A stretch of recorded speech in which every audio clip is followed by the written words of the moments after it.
When the idea of a city crosses one's thoughts, the first image that probably comes to mind might be the tall metal buildings that literally reach into the clouds and are visible miles out. These structures, skyscrapers, are staples of American cities in the modern era and serve as an icon symbolizing American technology and architectural innovation. For the majority of human history, it would be almost unthinkable, or at least fearful, to conceptualize man-made structures that protrude out of the earth thousands of feet into the air. Yet now it's commonplace and taken for granted to the point that very few people stop to wonder what's on the rooftops of these giants. But that changes today, so join me as we discover the rooftops of Chicago's most famous buildings. I'm your host Ryan Socash, and you're watching It's History. Our tales of urban decay often use a physical object like an abandoned building or a forgotten railway as a pretext to discover stories of the centuries. But as the vacation season is upon us, I'd challenge you to imagine the possibilities of historic adventures you might have in real life on a trip abroad and with the ability to speak another language. And with the help of our sponsor Babbel, that might just become a real possibility. You see, Babbel teaches real-world practical conversations in short, interactive lessons designed by actual language teachers. No machine learning or AI. Babbel will teach you more than just vocabulary. It will help you to understand the culture of the people who speak the language you are learning, as well as their history. And no need to worry about speaking if you're shy, because Babbel's speech recognition helps to improve your pronunciation and accent, so you can warm up to speaking in public on your own. Check this out. I used Babbel to learn Polish, and now it's as if I have the keys to another world. Dzień dobry. Dzień dobry, Jak masz na imię? Kasia. A dlaczego chcesz wiedzieć? Czy mówisz po angielsku? Trochę mówię, ale ty mówisz dobrze po polsku. Dziękuję bardzo. To wszystko dzięki aplikacji Babbel. Actually, this is my lovely wife, and she really speaks Polish. Thanks to Babbel, I imagine that our conversations are going to get better and better, deeper and deeper. So get 65% off your subscription right now by clicking our special link in the description below. You will be amazed by where Babbel takes you. For a little context, the city of Chicago has historically been one of the most important cities in the United States, and it's one of the largest urban centers in the Midwestern region. In the late 19th century, however, Chicago would experience one of the largest tragedies in its history, the Great Chicago Fire of 1871. This fire engulfed nearly 4 miles of the city for 2 days in October and completely destroyed the business district, costing about $200 million in property damage, with 300 citizens losing their life. Following the disaster, however, the entire city entered a period of unification and collective motivation as the people of Chicago wanted to prove their resilience to the world. This resulted in a phase of rebuilding, remodeling, and innovation, which also coincided with the later stages of the Industrial Revolution, extending to Chicago. From this point on, the whole city was changed and went forward with a brand new mindset. For example, they hosted the famous World Columbian Exhibition in 1893. At this point, booming industry and mass construction saw the population increase as many new people and businesses came in from across the US and even across the entire world. But importantly for our purposes, another event that signaled the changing times happened in 1884 when the first ever skyscraper was built with the construction of the Home Insurance Building at 10 stories high. It would seem that from that time on, the city has been known for its tall structures. At the moment, Chicago has 133 buildings that are 490 feet or higher, and 5 more currently under construction, meaning that there are at least a total of 138 skyscrapers if we are using the 490 feet height as a standard. Furthermore, with that measurement as a guide, Chicago is the 9th tallest city in the world and the 2nd tallest city in North America. Each of these tall structures are unique in many ways, from their age to who they house and what methods were used in constructing them. So now that we've got a little context, it's time to find out what's on the rooftops of Chicago's most famous buildings. The most well-known building in Chicago and one of the most famous skyscrapers in the world is the Sears Tower. Built in 1973 and finished in 1974, it is located at 233 South Wacker Drive. Without its broadcast antennas, this tower is 1,450 feet tall and contains 110 floors with over 4.3 million square feet of space. This building is very historic as it held the record for the tallest building in the world until it was exceeded by the 1,483 foot tall Patron Twin Towers in 1996. The story goes, back in the late 1960s, Sears, Roebuck & Company were the biggest retailer in the world, and because of the sheer amount of employees they had, they needed a new office headquarters. So they elected to hire a respected architectural firm to build this mammoth, with its location chosen for the close proximity to both the expressways and commuter rail lines, making it easy for employees to commute. Once the building was finished in 1974, the Sears Tower quickly became a cultural icon of Chicago, similar to that of the Empire State Building in New York. This building would eventually become especially beloved by Chicagoans because the new business that it brought reinvigorated the Chicago Loop. Construction was a mighty task, with much thought put into securing a building of this height. The tower is constructed of vertical steel frames that support each other to resist the harsh winds. This structural design was chosen as it allows for less steel to be used without compromising safety. And surprisingly, it was inspired by how cigarettes look when taken out of a pack. Covered in black aluminum and bronze glass, the Sears Tower was also built in modules, then pieced together during construction. In 2009, the insurance broker Willis Group Holdings bought a contract giving them 3 floors of office space, but most notably the naming rights. So since then, the building has officially been renamed Willis Tower. However, due to nostalgia, most people still refer to it as the Sears Tower, and as you may have noticed, I'm among them. This tower has made countless appearances in popular culture. For example, in Ferris Bueller's Day Off, the main character visits its observation deck. It also appears in the background of many other films such as I, Robot, The Dark Knight, Man of Steel, Transformers, Dark of the Moon, Rampage, Divergent, and many others. On the very top of the Sears Tower is an array of massive antennas that serve multiple purposes. In a way, this trend goes back to the Chrysler Building in 1930s New York, when it became commonplace for American skyscrapers to have pointing structures like spires or antennas. At first, these structures were only meant for aesthetic reasons, as they were inspired by Gothic architecture. Designers often wanted to add variety to their buildings with basic rectangular shapes as well. But eventually, people thought to take advantage of these skyscrapers' massive height, as the rooftops could be used for lightning rods, viewing decks, or even antennas to transmit TV or radio signals. Spires often count towards the building's overall height, but antennas do not. The Sears Tower has 2 main antennas, which are both 290 feet tall steel cylinders, with one to the east side and another to the west. Each one has strobe lights on the very top which flash 40 times per minute as a warning to airlines. These antennas also broadcast television and radio shows to the Chicago area, as the tower has one of the most intricate transmission facilities in the entire world. The 2 antennas also have huge bright lamps which light up the Chicago skyline at night. The lamps also change color for different holidays or events. For example, the top of the tower is lit green for St. Patrick's Day, pink for breast cancer awareness, or orange for Chicago Bears' first home game of the season. Unfortunately for the maintenance crew, however, these lamps are replaced every year.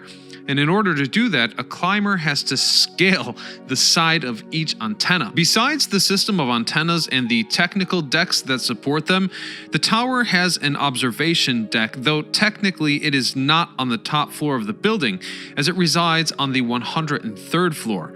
From here, tourists can walk out on an all-glass ledge and see the whole city from nearly 1,400 feet up in the air. Which brings us to an interesting point. You see, between the observation deck and the rooftop are several mysterious stories containing the mechanical penthouse and other utilities. For this reason, it's said that the building's owner considered the tower to be 108 stories tall, with the main rooftop counting as floor 109. Built around the same time as the Sears Tower, the John Hancock Building is also one of the most recognizable skyscrapers in Chicago. In fact, it was also built by Skidmore, Owings & Merrill, the same firm that designed the former Sears Tower. When it was finished in 1970, the John Hancock Building stood at 1,499 feet tall, containing 100 stories. This was all made possible by the engineer's trusted tube system, which employed large X-shaped trusses on the sides of the building that would resist the famous Chicago winds. Originally, this structure was intended to be two buildings side by side, but the nearby private casino club did not sell its lot. Due to the small space, the architect Bruce Graham decided to alter his plans and just build one very large tower. The John Hancock Building is used for many different purposes. Some floors are used as office space and business centers, while other floors are residential.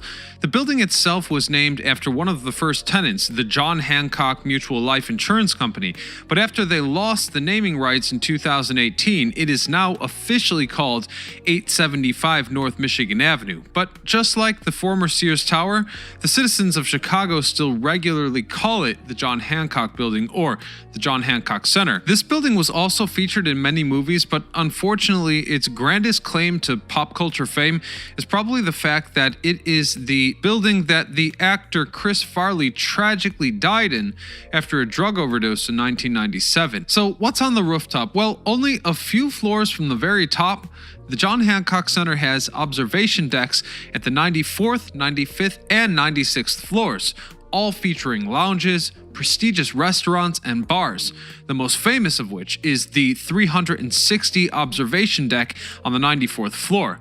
The windows here give tourists a 360-degree view of the entire city of Chicago from over 1,000 feet off the ground. The observation deck also has a mini amusement park thrill ride called Tilt, and those who are brave enough to ride Tilt are strapped to a large window pane in a section of the wall that protrudes outwards. Once the operator starts the ride, the whole portion of the wall then tilts out, with the daring tourist facing the city streets 94 floors below. What's more, not unlike the Sears Tower, the John Hancock Building features two massive antennas, as well as technical service areas for the elevator shafts and window cleaning equipment.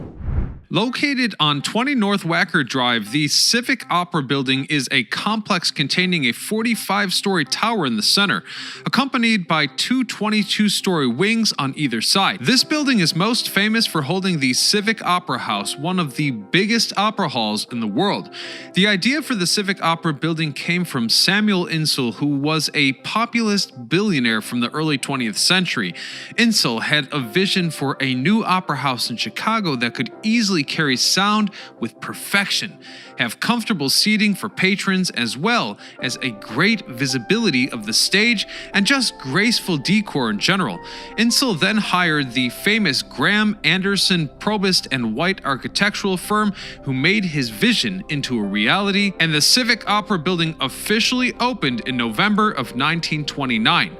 Over the years, this hall hosted many shows, performances, dances, orchestras, and other musical acts. Today, the Civic Opera Building is home to the Lyric Opera of Chicago. Made mostly of limestone walls, the central tower in between the smaller wings resembled that of a chair, and the complex is sometimes called Insull's throne. The whole building was designed with Art Deco style in mind, which was a very popular aesthetic for the time. The main attraction of this complex is its auditorium where the operas are held. However, there are many offices on the upper floors. But when it comes to the rooftop, a controversy arose between the prestige of the building and the public's perception of what was inside. You see, in the mid-20th century, the Civic Opera building was most easily recognizable, at least from a visual point of view, due to the massive Kemper Insurance sign on top of the complex. The Kemper Insurance Company purchased the many offices in the central tower above the Opera House, and so this is where they placed their company's sign. The sign was so distinctive that people would sometimes refer to the Civic Opera building as the Kemper Insurance Building. However, by the 1970s, the sign was taken down and never replaced. Since then, there is a large unoccupied space at the base of the roof where the sign once sat. The Chicago Tribune has historically been one of the most prominent daily newspapers in America, and it's even sometimes regarded as the, quote, voice of the Midwest. As the newspaper grew larger, so did its staff, so it needed a new headquarters. The Chicago Tribune decided to hold a special event for the newspaper's 75th anniversary in 1922. They had wished to build a new head office building in downtown Chicago, but instead of designing it themselves, they held a competition to see who could submit the absolute best design. The newspaper claimed they wanted to build, quote, the most beautiful building in the world, and they offered the winner $50,000 as a reward. Hundreds of plans were submitted from all across the globe, but what the Tribune noticed was that most of the entries seemed to value monumental extravagance and structural flair rather than maximizing space for offices. So they found a compromise by choosing a design that combined both physical integrity as well as an ornate style. The eventual winners would be the New York architects Raymond Hood and John Howells. They planned to construct a Gothic skyscraper that was heavily inspired by the Rouen Cathedral's Butter Tower from the 13th century. The design was meant to embody the newspaper's values of history, nostalgia, and morality. Once construction was finished in 1925, North Michigan Avenue now had a brand new 36-floor skyscraper built of Indiana limestone, along with sides covered in Art Deco characteristics such as horizontal spandrels and vertical piers, all underneath a crown similar to that of a medieval tower. The walls also incorporated stones from famous historical battle sites such as Omaha Beach, Bunker Hill, St. Peter's Basilica, the Forbidden City, and many others. When you first walk into the lobby, there are also quotes inscribed in the walls from historical figures such as Benjamin Franklin, Thomas Jefferson, James Madison, and others. In popular culture, the Tribune Tower has been used in many films and television shows. In an episode of the crime show CSI New York, the plot revolves around a crime committed in the Tribune building and was also filmed on location. Another blockbuster action film, Transformers: Dark of the Moon, which took place in Chicago, featured scenes where several characters were inside of the Tribune building as well. So with all that in mind, what is on top? Well, at the very top of the Tribune Tower is the crown, which, just like the rest of the tower, was inspired by the Rouen Cathedral's Butter Tower. Among the tall flying buttresses, stone columns, and inscribed walls is a rooftop deck, which is truly a sight to see.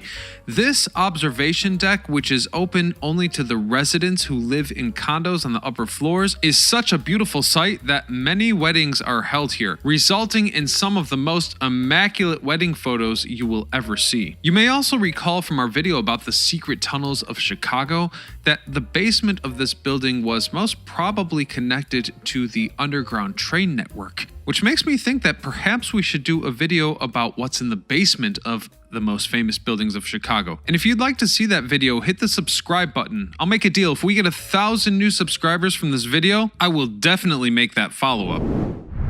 Much like the other skyscrapers we mentioned here, the Chicago Board of Trade building was built in the early 20th century at the height of Art Deco's popularity, where the art style extended far beyond just architecture.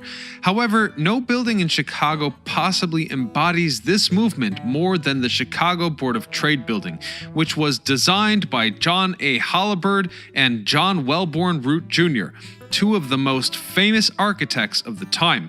This building was completed in 1930 and is characterized by its limestone walls, rectangular piers, and spandrels which appear to push the building higher and higher.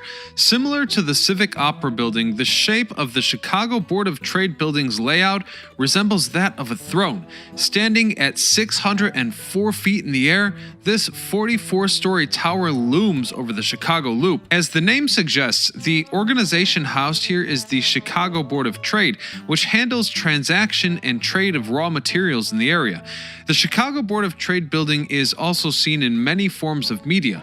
The 2004 book Leg the Spread takes place on the trading floor, while other parts of the building were featured in movies like Ferris Bueller's Day Off. What's more, this building was also used in many movies to portray fictional buildings, such as Wayne Enterprises in Batman Begins. The rooftop here is special, a truly unique sight in Chicago, as at the very top of the tower is a statue of Ceres, which is nearly 40 feet tall. Ceres is the Roman goddess of agriculture, and her likeness was chosen to represent the exchange of agricultural goods, which are negotiated in the tower just below her. Much like the rest of the building, the statue of Ceres was created in the Art Deco style, and its geometric and minimal design is exaggerated by the fact that the statue does not have a face. Instead, the head of the Roman goddess is blank. However, John H. Storrs, the sculptor of this statue, said that part of the reason he designed her without a face was because he didn't believe anyone would see it from so far away, obviously not expecting the incoming flurry of taller skyscrapers in the coming decades. Unlike the majority of the previous entries we have discussed so far, the Crane Communications building is relatively newer, having opened for use 38 years ago.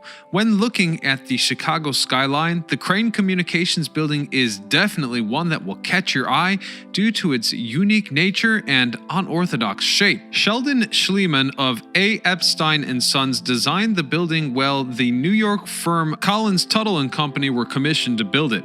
Placed right at the entrance of Chicago's downtown, the 39-story Crane Communications building is very reflective, as its sides are constructed from columns of white aluminum, silver glass, and stainless steel. This causes the building to constantly reflect the sunlight during the day and the city lights at night. This building was also revolutionary for its time, being one of the first buildings with a computer-operated environmental control system, such as air conditioning and heating, fire protection, elevator systems, and even security. The Crane Communications building sometimes goes by different names, being called the Smurfit Stone Building, Stone Container Building, or Associates Center on occasion. You might remember this building in popular culture as the Crane Communications building was pivotal to the plot of the film Adventures in Babysitting. However, what makes this building so eye-catching is the rooftop. You see, when the building was designed, it was located near the coast of Lake Michigan, so the architects wanted the building to have a great view of the lakefront, so the side facing the harbor and Grant Park is actually slanted down at a 45-degree angle with an atrium at the top. As a result, the roof of this building is on an angle and slopes down, making it seriously unusual. Because of this design, many people, myself included, often call this building the Diamond Building. Skyscrapers are a vital part of modern cities in America, and as we can see, Chicago has some of the most well-known and world-renowned skyscrapers of any city in the country. And as we look up in admiration of them, an obvious question reoccurs: what is on top? This question elicits a rather complex answer, as each building seemingly has its own unique features. From massive antennas that transmit TV and radio signals to millions of people, to medieval crowns that also serve as rooftop decks for weddings, large signs, statues of faceless Roman goddesses, thrill rides, or rooftops that resemble a ski hill. Chicago's skyline is littered with a plethora of distinctive skyscrapers, making it one of the world's most beautiful skylines. And for that reason, this video might very well deserve part 2. So hit that subscribe button not to miss it, and until then, this is Ryan Socash signing off.